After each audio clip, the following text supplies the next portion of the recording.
నిజామాబాద్ జిల్లా మెండోర మండలం శ్రీరామ్ సాగర్ ప్రాజెక్టు వద్ద గోదావరి నదిలో ఫెరోజ్ అనే వ్యక్తి గల్లంతయ్యాడు. ముంబైకి చెందిన ఫెరోజ్ శ్రీరామ్ సాగర్ ప్రాజెక్టు వద్దకు మిత్రులతో కలిసి వచ్చాడు. అక్కడ ప్రమాదవశాత్తు కాలు జారి గోదావరి నదిలో పడి గల్లంతయ్యాడు.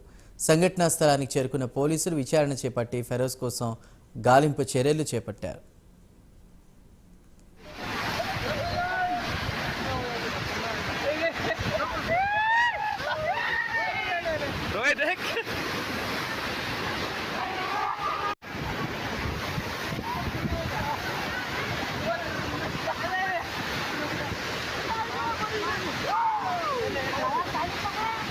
अरे रोहित रोहित अरे रोहित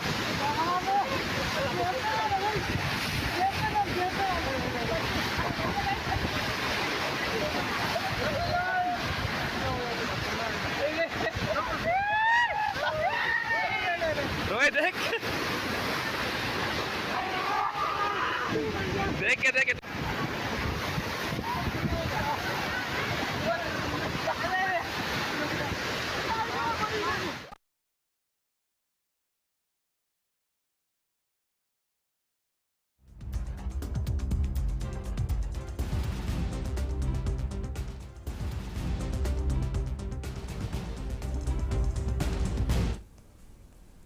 నిజామాబాద్ జిల్లా మెండోర మండలం శ్రీరామ్ సాగర్ ప్రాజెక్టు వద్ద గోదావరి నదిలో ఫెరోజ్ అనే వ్యక్తి గల్లంతయ్యాడు. ముంబైకి చెందిన ఫెరోజ్ శ్రీరామ్ సాగర్ ప్రాజెక్టు వద్దకు మిత్రులతో కలిసి వచ్చాడు. అక్కడ ప్రమాదవశాత్తు కాలు జారి గోదావరి నదిలో పడిపోయినట్టు తెలుస్తోంది. పూర్తి సమాచారాన్ని మా నిజామాబాద్ ప్రతినిధి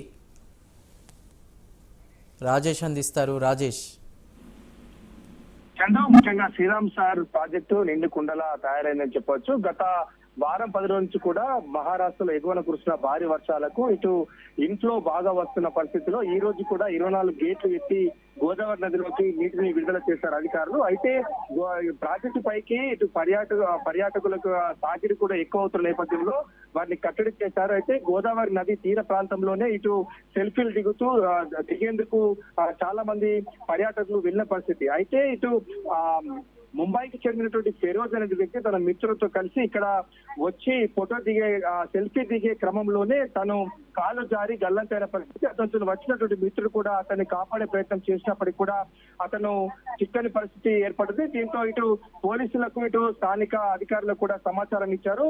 అయితే చీకటి పడడంతో ఇటు గాలింపు చర్యలు కూడా ఆగిపోయినని చెప్పవచ్చు. ప్రస్తుతం అయితే విచారణ చేపట్టి గాలింపు చర్యలు అయితే మార్నింగ్ జరిగే అవకాశం ఉంది. అయితే ఇతను ముంబైకి చెందినటువంటి వాడుగా గుర్తించారు. మెట్టిపల్లిలోని తన బంధువుల ఇంటికి గత నెల 28న వచ్చినట్టు స్థానికులు చెప్తున్న పరిస్థితి ఉంది. Chandu. Right Rajesh, thank you.